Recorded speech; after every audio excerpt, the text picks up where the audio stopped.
Bismillah. Assalamualaikum warahmatullahi wabarakatuh. Innal hamdalillah nahmaduhu wa nasta'inuhu wa nastaghfiruh wa na'udzu billahi min shururi anfusina wa sayyiati a'malina. Man yahdihillahu fala mudilla lahu wa man yudlil fala hadiyalah. Ashhadu an la ilaha illallah wahdahu la syarika lah. وأشهد أن محمدا عبده ورسوله يا أيها الذين آمنوا اتقوا الله حق تقاته ولا تموتن إلا وأنتم مسلمون يا أيها الناس اتقوا ربكم الذي خلقكم من نفس واحدة وخلق منها زوجها وبث منهما رجالا كثيرا ونساء واتقوا الله الذي تساءلون به والأرحام إن الله كان عليكم رقيبا أما بعد فإن أصدق الحديث كتاب الله وخير الهدي هدي محمد صلى الله عليه وسلم وشر الأمور محدثاتها فإن كل محدثة بدعة وكل بدعة ضلالة وكل ضلالة في النار. معاشر المسلمين والmuslimat rahimakumullah.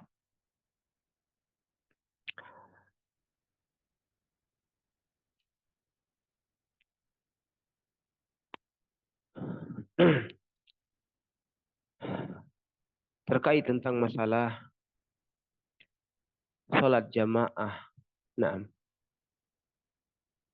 yang disebutkan pembahasannya di dalam kitab atau risalah yang ditulis oleh Syekh Dr. Mahmud Al-Misri rahimahullah ta'ala.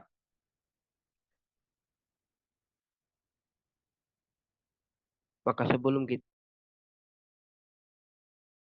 kepada pembahasan tersebut, ada beberapa perkara-perkara yang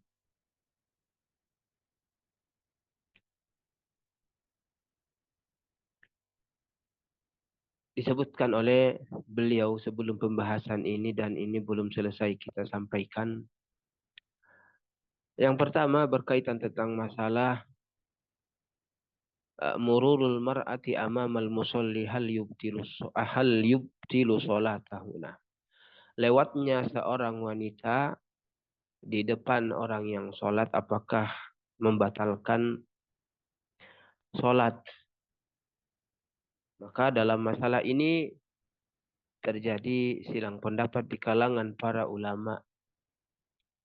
Di antara mereka ada yang mengatakan bahwa lewatnya wanita ya, di depan orang yang sholat, di depan, yakni antara dia dengan sutrohnya atau area sujudnya, maka ini membatalkan sholat. Pendapat ini dianut oleh sebagian ulama, sekelompok ulama, dan mengacu kepada hadis Nabi Shallallahu Alaihi Wasallam, di mana di dalam hadis tersebut Nabi bersabda, fa illam yakun baina yadayhi mithlu akhiratir rahli fa innahu yaqta'u salatahul mar'atu wal himaru wal kalbul aswad. Hadis ini diriwayatkan oleh Al-Imam Ahmad. Nabi Shallallahu Alaihi Wasallam bersabda, apabila tidak ada di antara atau di depan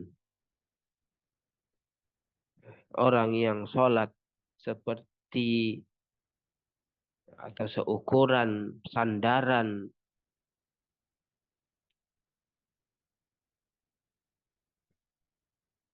sandaran hewan tunggangan, ini maksudnya sandaran yang digunakan oleh orang yang menunggangi kuda atau unta, maka akan memutus sholatnya wanita, keledai, dan anjing hitam. Jadi ketika ada wanita, ada keledai, ada anjing hitam yang lewat di depannya di area sujud dia, maka ini menjadikan sholatnya iya, batal. Jadi para ulama memaknai atau para ulama yang mengatakan batal memaknai yaqta'u sholat atau di sini dia membatalkan sholat. Dan ini dikuatkan dengan hadis yang diriwayatkan oleh Al-Imam Ibnu Khuzaimah dan disahihkan oleh Syekh Muhammad Nasiruddin Al-Albani rahimahullah, di mana beliau bersabda, tu'adu sholatu min mamarril himari wal mar'ati wal kalbil aswad. Salat diulang dari lewatnya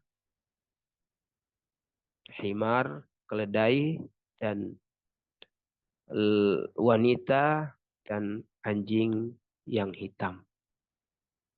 Sehingga kelompok ulama yang mengatakan bahwasanya sholatnya batal karena Nabi Shallallahu Alaihi Wasallam mengatakan tu'adus sholat, diulang sholat, berarti sholat tersebut tidak sah. Nah, kelompok ulama yang lain atau ulama yang lain mengatakan bahwasanya makna atau lewatnya wanita di hadapan orang yang sholat atau keledai atau anjing hitam ini tidak membatalkan sholat. Mereka memaknai hadis Nabi Shallallahu Alaihi Wasallam yaqta'u sholat, maksudnya ini mengurangi pahalanya, mengulangi pahalanya. Dan mereka juga memiliki sandaran hadis yang diriwayatkan oleh Al-Imam Abu Dawud, di mana di situ Nabi Shallallahu Alaihi Wasallam bersabda, la yaqta'us sholata syai'un wadra'u mastata'tum. Tidak ada yang bisa memutus sholat dan halangilah semampu kalian.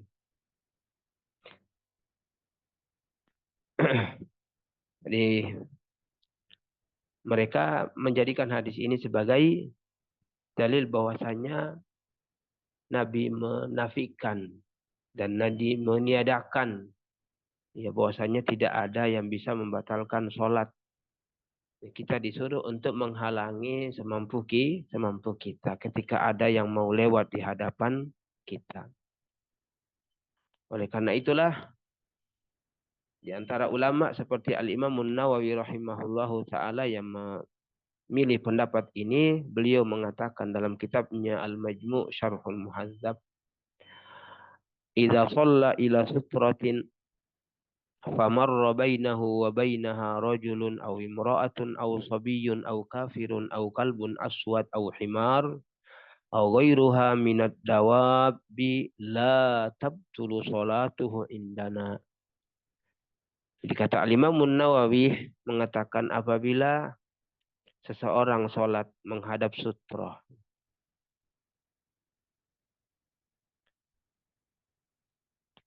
kemudian lewat di antaranya dan antara sutra yang sunyi di depan dia itu laki-laki atau wanita atau anak-anak atau orang kafir atau anjing yang hitam atau keledai dan yang lainnya dari jenis-jenis hewan, maka kata bila tabtulu sholatuhu indana, menurut kami sholatnya tidak batal.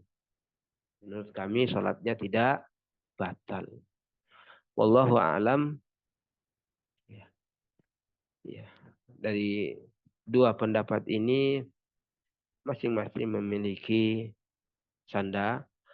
sandaran ala kulli hal bahwa pertama disyariatkan kita untuk ya menempatkan pembatas atau sutroh yang minimal ukurannya itu seperti sandaran ya orang yang menunggangi hewan tunggangan ya untuk menjadi pembatas. Jadi hingga ketika orang lewat di belakang sutro tidak masalah dan kita tidak perlu untuk menghalanginya. Yang perlu dihalangi tatkala dia melewati hadapan area antara kita dengan sutro ketika kita sholat. Nah, itu ketika kita sholat sendiri, adapun sholat jamaah maka imam yang perlu untuk menjadikan sutro di hadapannya.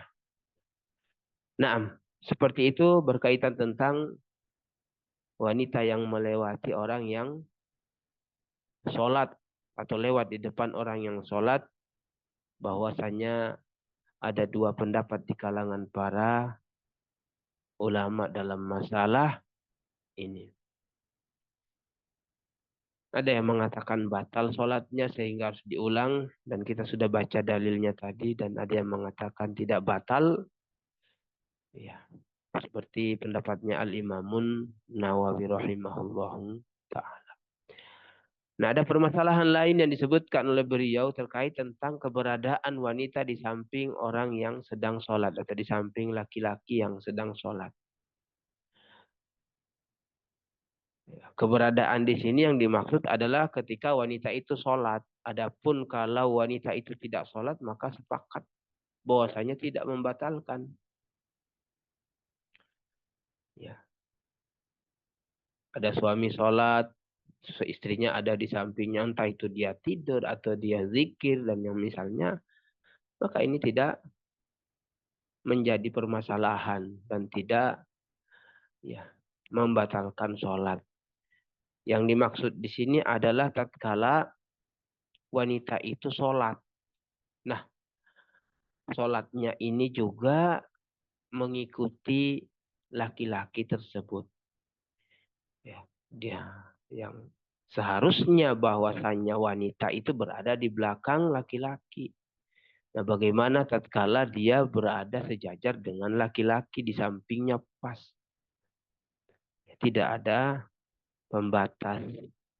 Dan dia niatnya bermakmum pada laki-laki tersebut. Apakah sholatnya sah atau tidak? Maka dalam masalah ini juga ada dua pendapat di kalangan para ulama. Pendapat yang pertama mengatakan bahwasanya sholat batal. Ya. Jadi kalau wanita itu berniat untuk mengikuti sholatnya laki-laki yang ada di sampingnya. Entah itu eh, suaminya, mahramnya atau yang bukan mahram. Aku lihat dia sholat mengikuti laki-laki dan dia berada di sampingnya. Dan ini pendapatnya Al-Imam Abu Hanifah. Pendapat yang lain mengatakan bahwasanya tidak batal. Ya. Dan ini pendapat yang dipilih oleh Al-Imam Nawawi. Beliau mengatakan dalam kitabnya Al-Majmu', "Idza shalla ar-rajulu wa bi janbihi imra'atun lam tabtul salatuhu wala salatuha sawa'un kana imaman aw ma'muman wa hadza madhhabuna wa bihi qala Malikun wal aktsarun." Kata beliau, apabila seorang laki-laki sholat dan di sampingnya ada perempuan, ya maksudnya perempuan ini juga sholat mengikuti laki-laki ini, maka sholatnya tidak batal. Ya. Sholat laki-laki tersebut tidak batal dan sholat wanita itu juga tidak batal. Ya.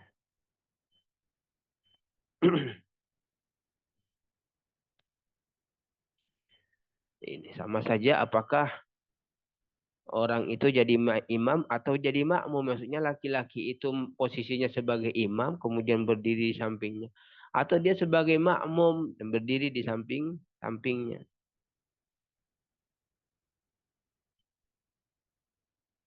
Dan dia wanita itu meniatkan mengikutinya. Nah, ini pendapat yang dipilih oleh Al-Imamun Nawawi. Nah, ulama yang mengatakan batal sholat, juga mereka memiliki pengecualian bahwa kondisi-kondisi di mana memang eh, orang banyak seperti di Masjidil Haram, yang itu kalau misalnya seorang suami atau ada suami istri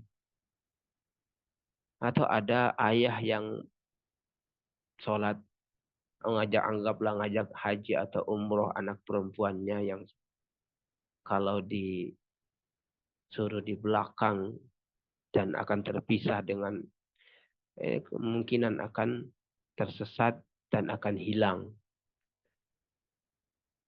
Pertama mungkin karena dia nggak bisa komunikasi dengan bahasa para polisi yang ada di sana atau yang lainnya, kendala-kendala yang lainnya. Hal para ulama ketika ditanya kondisi seperti ini, diantaranya adalah Syekh Abdul Aziz Ibnu Baz rahimahullah taala berikan fatwa bahwasanya kondisi seperti ini darurat maka boleh. Adapun dalam kondisi kita punya pilihan sholat di masjid, sholat di rumah, kemudian wanita berdiri di samping laki-laki pas, maka menurut pendapat yang pertama tidak sah. Tidak sah. Nah, ini jamaah sekalian. Nah, ketika seorang wanita misalnya ikut jamaah, ya, ikut sholat jamaah, entah itu di masjid atau entah itu di rumahnya yang imamnya adalah laki-laki dan di belakang imam ini juga ada sof-sof yang diisi oleh laki-laki. Maka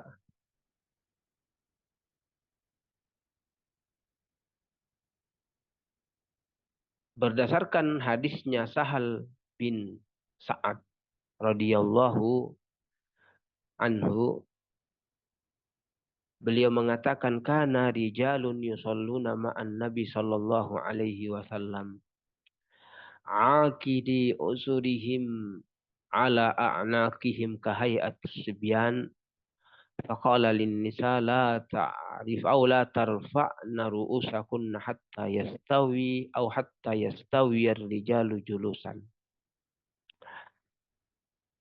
Kata Sahal bin Sa'ad radhiyallahu anhu, dahulu para laki-laki sholat bersama Nabi. Selain sholat menjadi makmumnya Nabi. Dalam keadaan mereka itu mengikat sarung-sarung mereka di leher-leher mereka. Seperti yang dilakukan oleh anak-anak kecil. Maka Nabi mengatakan kepada para wanita, la tarfa'na ru'usakun. Jangan angkat kalian. Jangan angkat kepala-kepala kalian. Yani kepala-kepala kalian dari sujud. Hatta yastawiyar rijalu julu, sampai para laki-laki itu benar-benar telah duduk. Jadi permasalahan ini terkait tentang waktu, ya, yang dianjurkan bagi wanita untuk mengangkat kepalanya ketika sujud, dari sujud. Ketika di depan ini ada jamaah laki-laki. Nah, kondisi yang disebutkan oleh sahabat Sahal bin Sa'ad ini adalah kondisi memang di mana para sahabat ketika itu mengalami kekurangan, ya, maka mereka memiliki pakaian ya ala kadarnya, sarung-sarung mereka ikat di leher mereka untuk menutupi tubuh mereka, yang dimungkinkan ketika wanita mengangkat lebih dulu kepalanya, sementara di depannya ada laki-laki yang modelnya seperti itu, bisa jadi melihat auratnya. Maka Nabi mengatakan kepada mereka dan memerintahkan kepada wanita untuk ya menunda dan mengangkat kepalanya dari sujud ya sebelum sampai laki-laki atau para jamaah laki-laki itu duduk dalam posisi duduk. Maka para ulama memahami hadis ini bahwa larangan ini ya, berlaku ketika kondisi seperti itu. Ya, supaya tidak kelihatan aurat atau mereka tidak melihat aurat. Adapun kondisi di mana pakaian cukup, yakni pakaian para makmum laki-laki yang ada di hadapan wanita ini cukup, maka tidak ada masalah, kembali kepada hukum asal bahwa innama ju'ilal imamu liyutamma bih. Yani imam dijadikan untuk diikuti, ketika mereka bangkit ya langsung bangkit.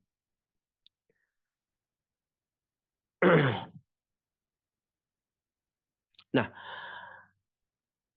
dan yang perlu juga diperhatikan bagi imam dan juga bagi para jamaah laki-laki, ketika di masjid misalnya ada jamaah wanita, maka ketika tidak ada hal yang darurat, dan ini yang dilakukan oleh Nabi Shallallahu Alaihi Wasallam, selesai sholat beliau tidak langsung beranjak. Ya. Dikisahkan oleh Ummu Salamah radhiyallahu anha, beliau mengatakan kana Rasulullah sallallahu alaihi wasallam idza sallama qama an-nisa'u hina yaqdi taslimahu wa huwa yamkusu fi makanihi yasiran qabla an yaqum. Ini Nabi sallallahu alaihi wasallam apabila beliau salam dan beliau menunaikan salamnya, ini selesai sholatnya, dia berhenti atau dia diam di tempatnya. Ya. Dia biarkan wanita berdiri terlebih dahulu. Sehingga Ummu Salamah mengatakan dan memahami apa yang dilakukan, maksud apa yang dilakukan oleh Nabi itu, mengatakan fanara wallahu a'lam ma dzalika illa likay yansarifan nisa'u qabla an yudrikahunnar rijal. Maka kami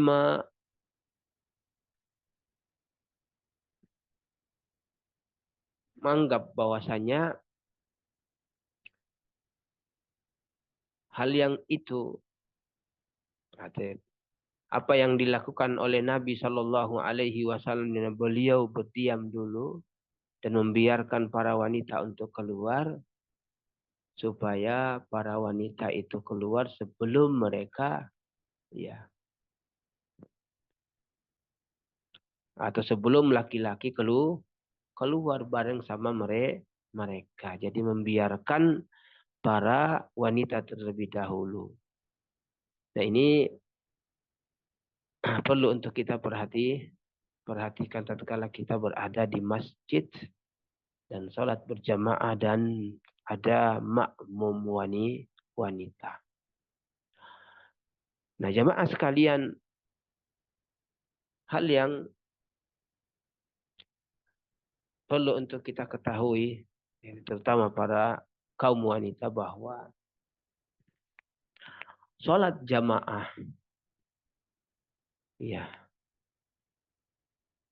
bagi wanita itu hukumnya lah tidak wajib.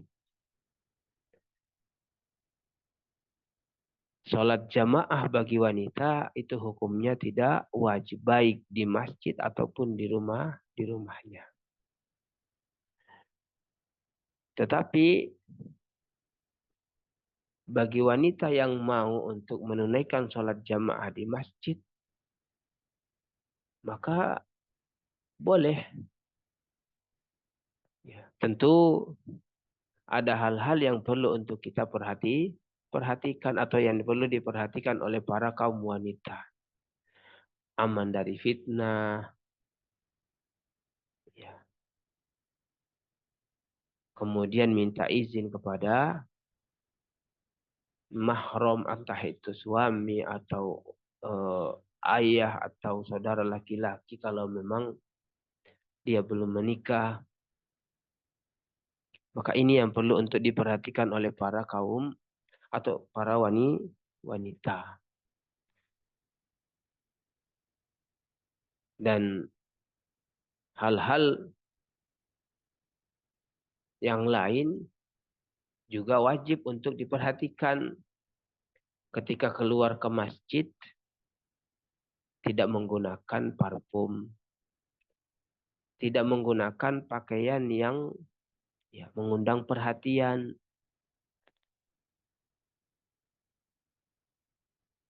Ya.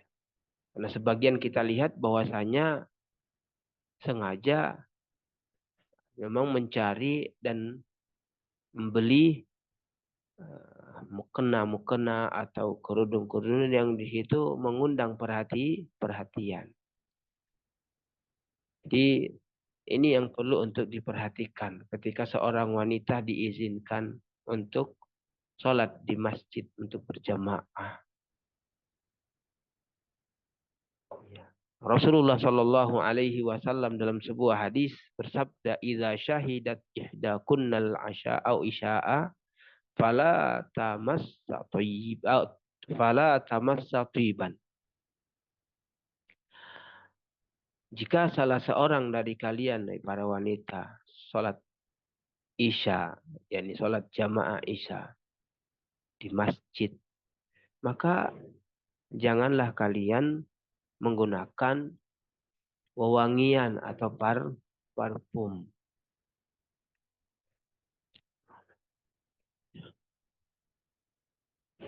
Jadi ini yang perlu diperhatikan. Terkait tentang wanita yang ingin sholat ya di masjid. Karena kalau kita melihat hadis-hadis yang ada, ya kita dapati para sahabat dari kalangan wanita pun juga sholat bersama Nabi. Ya, sholat bersama Nabi di masjid.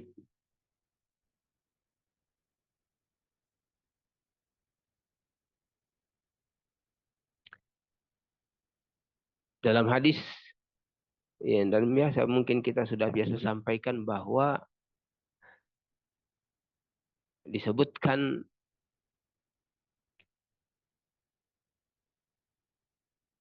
bahwa suatu ketika Rasulullah Shallallahu Alaihi Wasallam ini mengakhirkan sholat isya, yakni mengakhirkan sholat isya sampai diberitahu kepada beliau oleh Umar radhiyallahu anhu. Umar mengatakan kepada Nabi, "Naman nisa'u wasibyan ya Rasulullah." Para wanita dan anak-anak kecil sudah tiduran.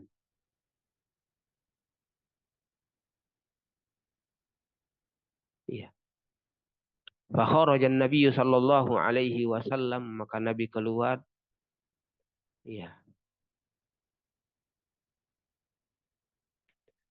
Ya, untuk sholat. Dan ketika itu di Madinah. Maka ini menunjukkan bahwasanya para wanita itu atau anak-anak kecil itu juga ikut sehingga mereka sampai ngantuk dan tidur dalam mereka menunggu Nabi Shallallahu Alaihi Wasallam keluar untuk mengimami sholat isya. Dan hadis yang lain yang diriwayatkan oleh Al-Imamul Bukhari dan Al-Imamu Muslim, Aisyah radhiyallahu anha mengatakan, kunna nisa'ul mu'minati yashhadna ma'a Rasulillah sallallahu alaihi wasallam salatal fajri mutalaffi'atin bimurutihinna. Summa yanqalibna ila buyutihinna hina yaqbina as-salata la ya'rifuhunna ahadun minal ghalas. Para wanita kaum mukminat itu hadir atau menghadiri sholat bersama Nabi Shallallahu Alaihi Wasallam, yang sholat subuh dalam keadaan mereka terbungkus oleh kain. Kemudian mereka beranjak ke rumah-rumah mereka ketika mereka selesai sholat. Dan tak seorang pun yang tahu karena masih gelap. Nah, ini hadis ini menunjukkan bahwa secara hukum asal boleh bagi wanita untuk sholat jamaah di masjid. Tetapi ya, hal yang perlu diperhatikan ini adab ketika keluar. Hindari pakaian-pakaian yang mengundang perhatian yang akan menimbulkan fitnah bagi laki-laki. Yang bisa jadi menimbulkan keburukan bagi laki-laki atau bagi keduanya. Nah, timbul kemudian pertanyaan, boleh nggak seorang suami menghalangi istrinya untuk pergi ke masjid tatkala dia atau sang istri minta izin?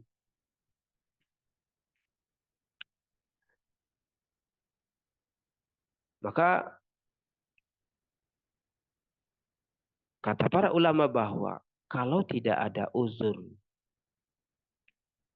yang membolehkan untuk dihalangi, maka tidak ada atau tidak boleh bagi laki-laki atau seorang suami untuk menghalangi istrinya yang meminta izin untuk sholat jamaah di masjid. Ini tidak ada uzur yang membolehkan untuk dia menghalangi. Adapun dia melihat ya gelagat, tanda-tanda yang itu akan menimbulkan keburukan, maka haknya bagi seorang suami untuk menghalanginya.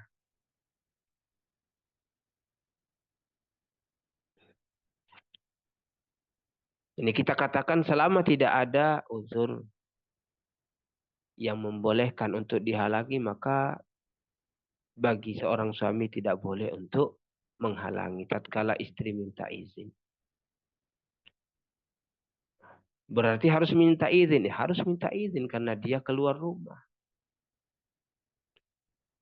Dari sini kita pahami bahwa kalau ke masjid saja, yang itu urusannya masalah ibadah harus izin. Nah, bagaimanakah dengan urusan-urusan yang lain? Tentu lebih wajib untuk minta izin.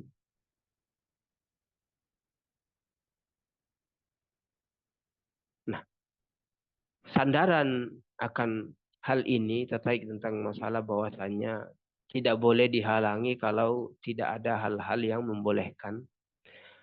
Sabda Nabi Shallallahu Alaihi Wasallam yang diriwayatkan oleh sahabat Abdullah bin Umar radhiyallahu anhuma, Nabi bersabda, "Idza sta'zanatil mar'atu ahadakumul masjid ilal masjid." Idza sta'zanatil mar'atu ahadakum ilal masjid fala yamna. Jika seorang wanita, seorang istri meminta izin kepada kalian untuk pergi ke masjid, maka janganlah dia menghalanginya atau dia melarangnya.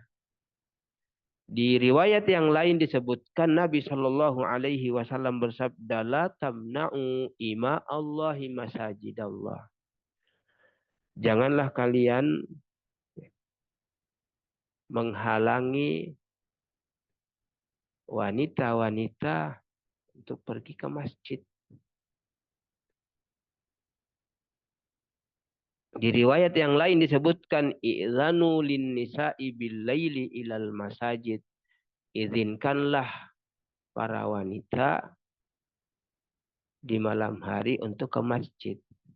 Sehingga dari hadis ini atau riwayat yang ketiga ini, dan riwayat ini diriwayatkan oleh Al-Imamul Bukhari dan Al-Imamu Muslim, di mana beliau mengatakan i'zanu lin nisa'i bil lail. Izinkanlah para wanita ya untuk ke masjid di malam hari. Nah, para ulama mengatakan dibolehkannya pada malam hari. Ya, kenapa? Karena kondisi malam ya di mana kondisi ya kita tahu kondisi dahulu ya tidak ada penerangan seperti yang ada di zaman kita. Pandangan mata terbatas sehingga fitnah itu potensinya sangat kecil.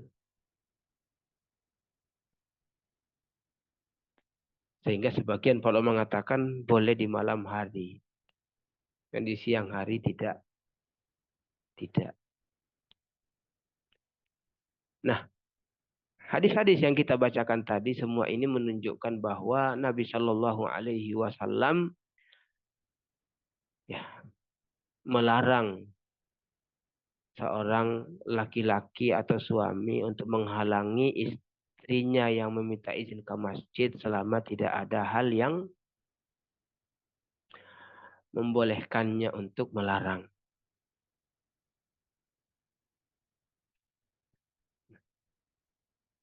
Ketika ada hal-hal yang ya, membolehkan untuk melarang, maka larangan ini berlaku. Atau laki-laki atau suami punya hak untuk melarang istrinya keluar. Ada suami tahu kalau istrinya ini gampangan misalnya. Diajak guyonan sama laki-laki juga hayo. Nah ini tentu akan menimbulkan kerusakan. Atau dia tahu bahwasanya jalan menuju ke masjid ini ada anak atau ada laki-laki yang bejat yang akan mengganggunya. Maka hal-hal yang seperti ini ya menjadi alasan syar'i untuk menghalangi atau melarang istri ya atau suami untuk melarang istrinya berangkat ke masjid. Dia punya firasat ya. Kalau istrinya keluar maka ini akan menimbulkan kerusakan.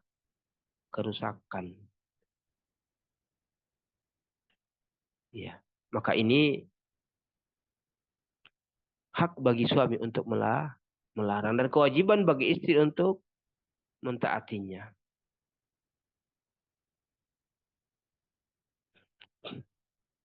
Dia ke masjid dia tahu bahwasanya istrinya pergi ke sana ya ketemu sama wanita-wanita yang lain kerjanya cuma ya gibah. Maka hak bagi suami untuk melarang. Atau ada istri memang sengaja ya, cari alasan untuk meninggalkan kewajiban yang merupakan tanggung jawab dia di rumah suaminya. Ada anak-anak yang perlu diurus. Alasan pergi ke masjid. Entah itu untuk ta'lim atau entah untuk sholat jamaah. Padahal anak-anaknya belum diurus. Nah dia pengen diurus oleh suaminya. Rumah belum dibersihkan, masih acak-acakan. Cari alasan untuk ke masjid biar suami yang bersihkan. Maka kondisi-kondisi seperti ini tatkala suami melarang, maka suami punya hak dan kewajiban seorang istri untuk taat.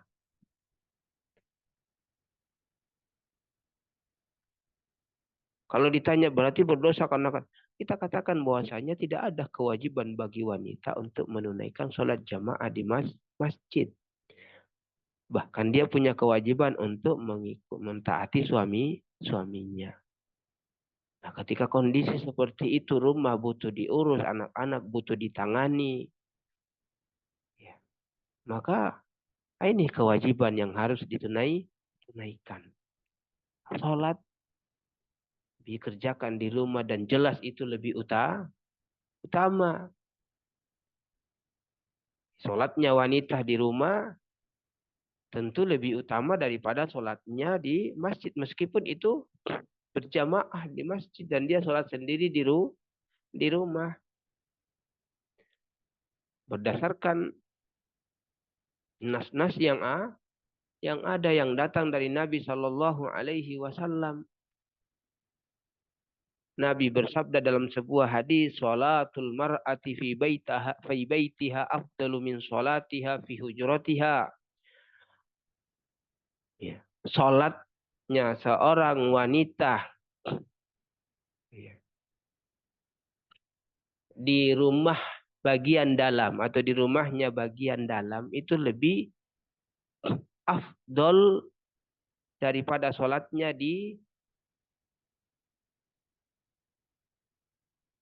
depan rumahnya atau di emperan rumahnya.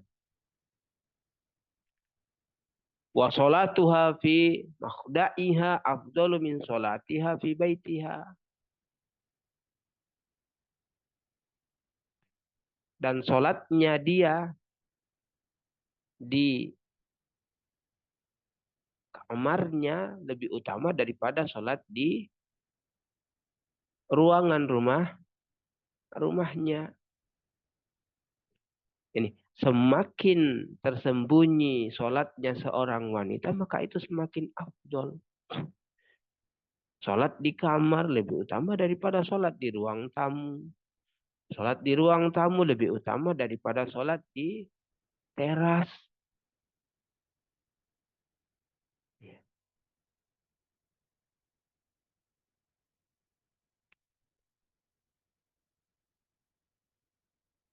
Ini menunjukkan bahwa sholat wanita meskipun itu berjamaah di masjid tentu lebih utama ketika dia sholat di rumahnya. Di hadis yang lain Nabi Shallallahu Alaihi Wasallam bersabda, "La tamna'u nisa'akumul masajid wa buyutuhunna khairun lahun." Janganlah kalian menghalangi wanita atau istri-istri kalian ke masjid dan rumah-rumah mereka lebih baik bagi mereka. Jadi asal hukumnya bahwasanya memang boleh. Tetapi ketika kita berbicara masalah yang lebih baik, maka kita katakan lebih baik sholat di rumah. Meskipun itu sholat sendiri dan di masjid sholat jamaah, maka bagi wanita tentu lebih baik di rumahnya.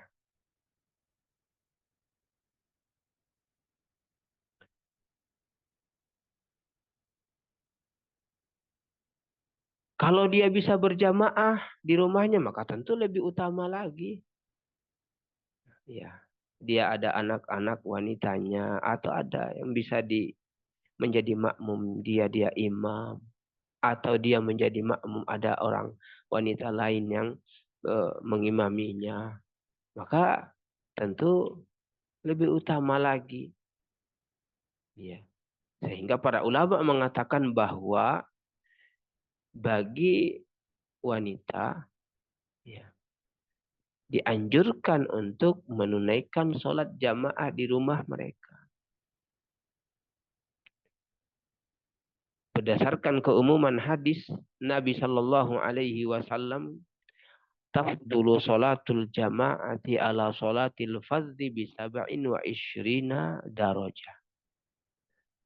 Bahwa sholat jamaah lebih utama daripada sholat sendiri 27 derajat. Bahkan Aisyah radhiyallahu anha begitu juga dengan Ummu Salamah. Biasa sholat para wanita. Sholat jamaah mengimami para wanita. Nah, bagaimana posisinya ketika dia menjadi imam atau wanita menjadi imam di kalangan para wanita? Maka tentu berbeda dengan laki-laki. Kalau laki-laki di depan. Kalau wanita maka kalau makmumnya banyak maka dia berdiri di sop pertama di tengah-tengah sop. Jadi sejajar dengan makmum yang ada di sop yang pertama dari kalangan para wanita.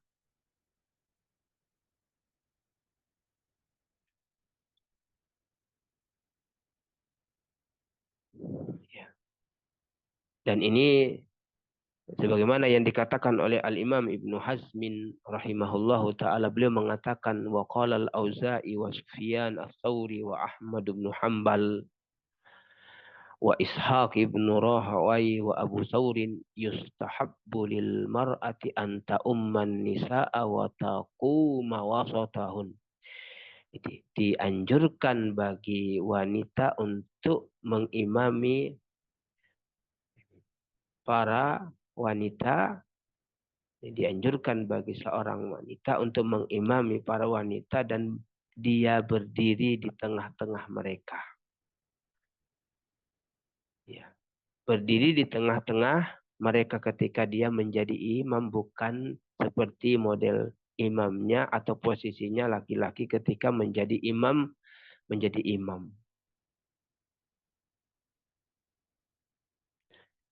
Nah, bacaannya bagaimana? Apakah dia juga menjaharkan ketika itu sholat yang dijaharkan atau bagaimana? Nah, kalau kita melihat riwayatnya Aisyah atau hadisnya Aisyah radhiyallahu anha, di mana beliau ini pernah mengimami para wanita sholat maghrib dan beliau berdiri di tengah-tengah mereka dan di situ disebutkan wajah harat bil qiraah dan beliau membesarkan bacaannya. Di sholat maghrib rakaat pertama dan rakaat kedua dibesarkan. Hadis ini disebutkan oleh Al-Imam Ibnu Hazm di dalam kitabnya Al-Muhalla.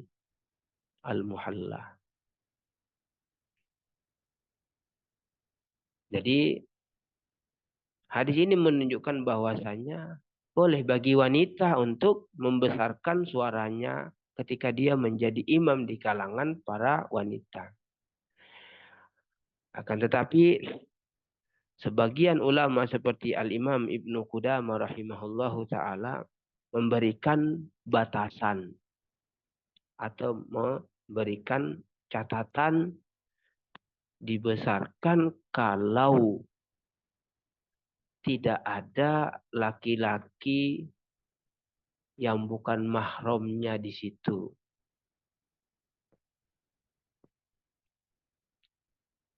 Beliau mengatakan wa tajharu fi salatil jahri inka wa inkana thamma rijalun la tajharu illa an yakunu min maharimiha fala ba's.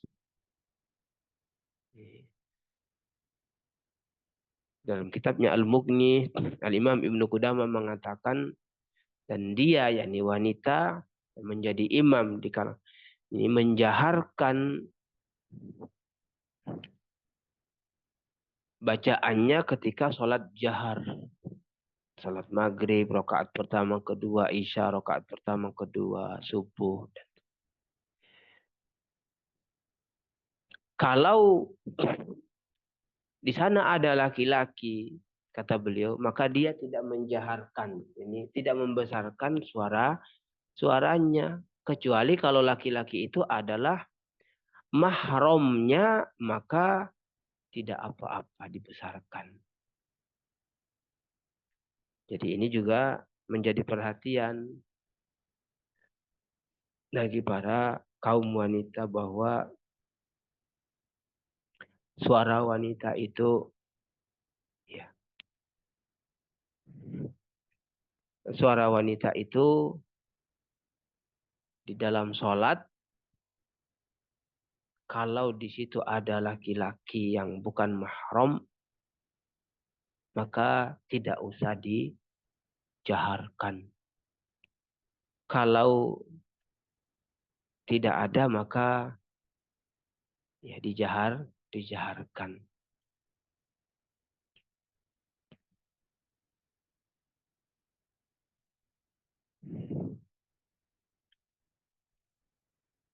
Nah, ada beberapa permasalahan-permasalahan yang disebutkan oleh Syekh Mahmud Al-Misri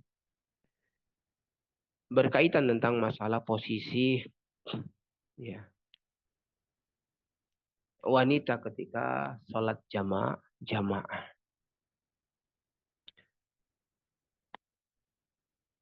Beliau mengatakan idza kana ma'al imami rajulun wa imra'atun fa aina yakif au fa aina yakifa, apabila bersama imam itu ada laki-laki dan ada wanita, maka keduanya posisinya di mana? Kita ketahui bahwa laki-laki kalau atau makmum kalau cuma satu, maka berdiri di samping kanan sejajar dengan imam. Ya. Wanita posisinya di belakang mereka. Kalau ternyata makmum laki-lakinya lebih dari satu dua, maka kedua makmum ini berdiri di belakang imam. Wanita di mana? Wanita di belakang mereka. Wanita di belakang mereka. Lah bagaimana kalau adanya imam satu laki-laki dan satu wanita? Kalau imamnya adalah mahram, entah itu suami atau entah itu saudara laki-laki, mahramnya, maka di belakangnya berdiri. Di belakangnya berdiri. Pertanyaannya, bagaimana kalau perempuan ini adalah perempuan yang bukan, atau laki-laki ini yang imam ini adalah bukan mahram wanita tersebut. Tidak ada orang lain. Boleh nggak sholat jamaah? Ya, boleh nggak sholat jamaah?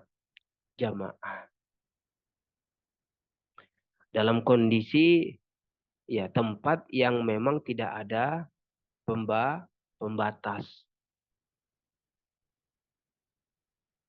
Satu ruangan yang itu tidak ada pembatas. Maka kalau kita melihat pendapatnya para ulama seperti Al-Imam Nawawi rahimahullahu taala di dalam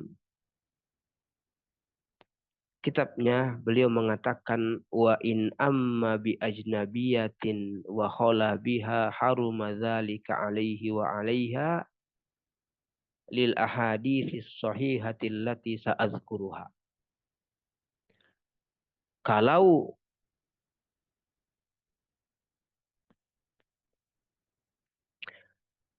dia, yakni maksudnya seorang laki-laki mengimami seorang wanita yang bukan mahramnya dan dia berdua-duaan dalam satu ruangan, dua-duaan, maka kata beliau haruma dzalika alaihi wa alaihi, haram atas keduanya. Haram bagi laki-laki, haram bagi perempuan. Kata beliau berdasarkan hadis-hadis yang sahih yang akan saya sebutkan dan akan disebutkan oleh beliau. Sehingga dari sini kita pahami bahwa ya tidak dibolehkan. Tidak dibolehkan bagi seorang wanita atau seorang laki-laki sholat berdua-duaan bersama wanita yang bukan mahramnya.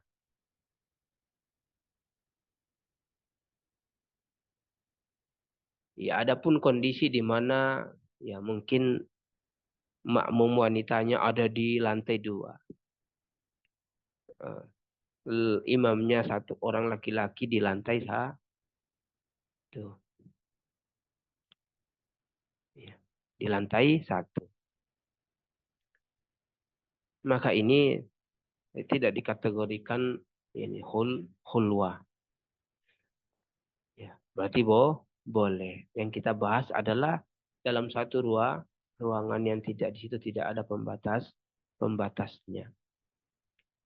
Maka menurut mazhab atau menurut pendapatnya Al-Imam Nawawi dan yang lainnya, hal yang seperti ini haram untuk dilakukan. Terus bagaimana? Ya udah sholat sendiri. Menjauh dari wanita, menjauh dari tempatnya laki-laki. Ya.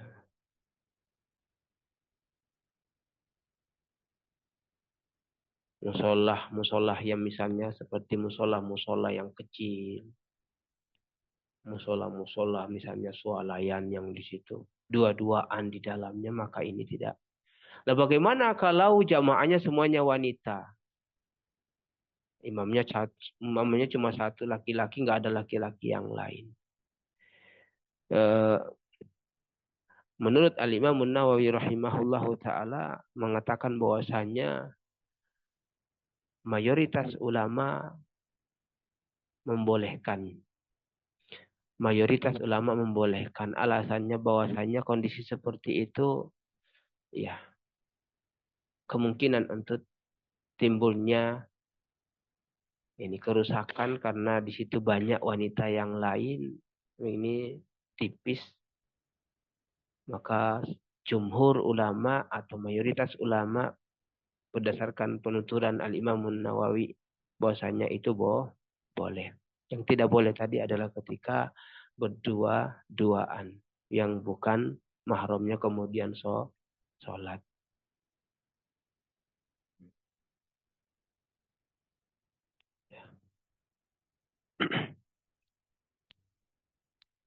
Kemudian beliau menyebutkan permasalahan hal tajuzus sutratu bainar rijali wan nisa'i fi sholati Ramadan wa ghairiha. Boleh gak yani, memasang sutro, ini pembatas antara jamaah laki-laki dan jamaah wanita pada sholat di bulan Ramadan atau yang lainnya. Ya, hal yang seperti ini tidak mengapa. Entah itu pembatasnya terbuat dari papan, triplek, atau kain dalam sholat tarawih atau sholat sunnah atau sholat wajib, maka itu hal yang tidak mengapa untuk disediakan atau dibuatkan. Ya.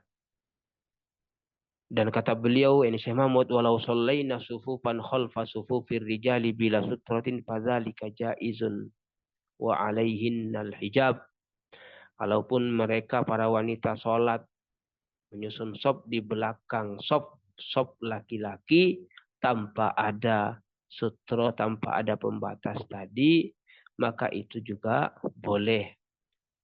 Ya, boleh.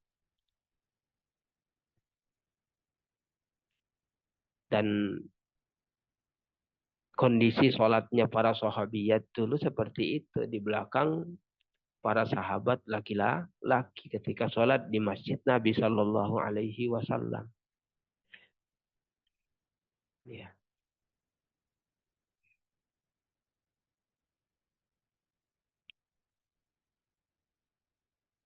Nah, mengenai masalah sop yang terbaik bagi wanita, maka berdasarkan sabda Rasulullah Shallallahu Alaihi Wasallam yang diriwayatkan oleh sahabat Abu Hurairah, beliau bersabda, khairu sufufir rijali awwaluha wa syarruha akhiruha wa khairu sufufin nisa'i akhiruha wa syarruha awwaluha. Hadis ini diriwayatkan oleh Al-Imam Muslim. Nabi bersabda, sebaik-baik sopnya laki-laki adalah yang pertama. Dan seburuk-buruk sopnya adalah yang terakhir. Sebaliknya sebaik-baik sopnya para wanita adalah yang terakhir. Dan seburuk-buruk sopnya wanita adalah yang pertama. Jadi semakin jauh dari sopnya laki-laki itu semakin baik bagi wanita. Ya. Kalau perlu dibuatkan tempat khusus untuk jamaah para wanita. Sehingga terjaga dari pandangan laki-laki. Begitu juga masalah misalnya pintu keluar masuk ke masjid. Nah, maka tentu yang lebih utama adalah mengkhususkan pintu untuk wanita. Maka tentu lebih utama lagi tempat-tempat wudhu sama tempat-tempat atau WC dalam masalah ini kalau kita mau memperluas permasalahannya.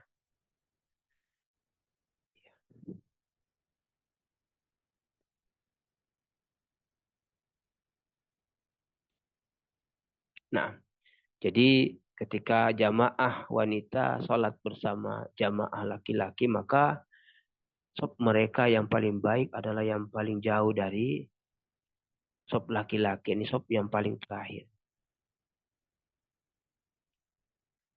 Nah, bagaimana kalau iya, sop atau yang sholat hanya wanita, nggak ada laki-laki. Maka kita katakan bahwasanya kembali ke hukum asal bahwa sop yang pertama tentu memiliki keutamaan.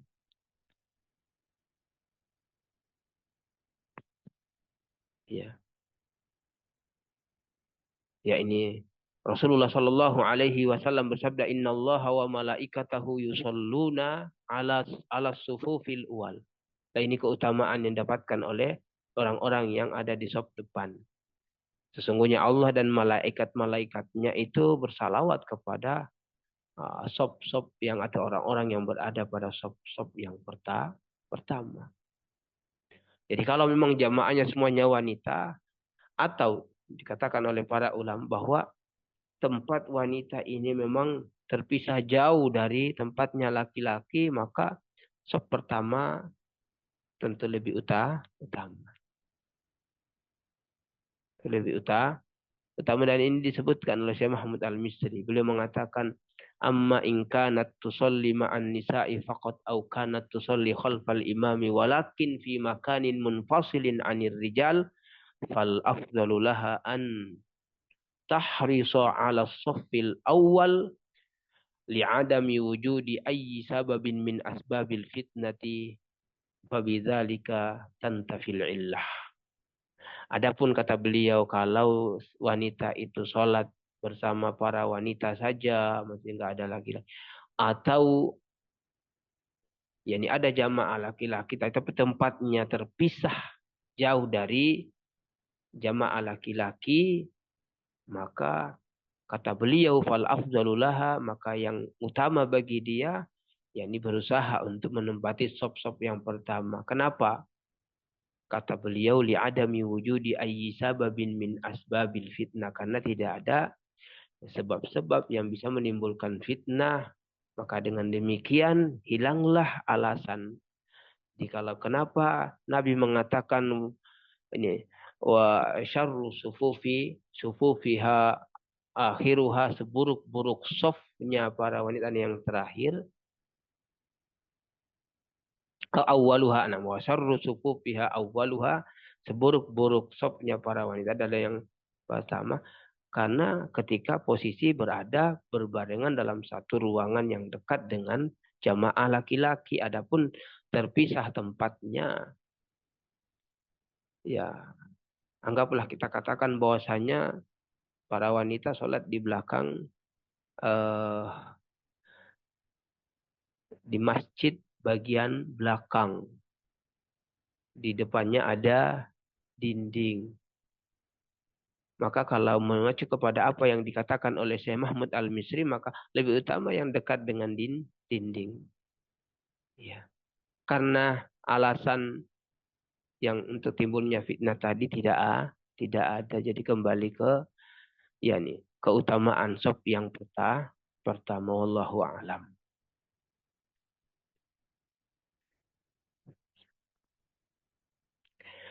Nah, salat jamaah bagi wanita tentu kita katakan bahwasanya membutuhkan.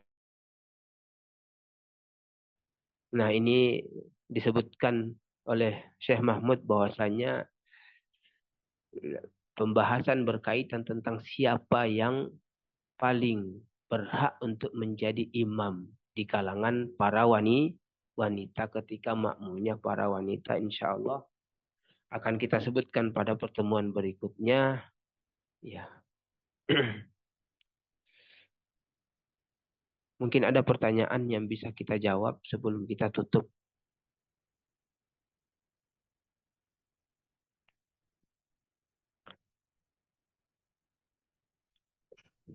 Baik, kalau tidak ada karena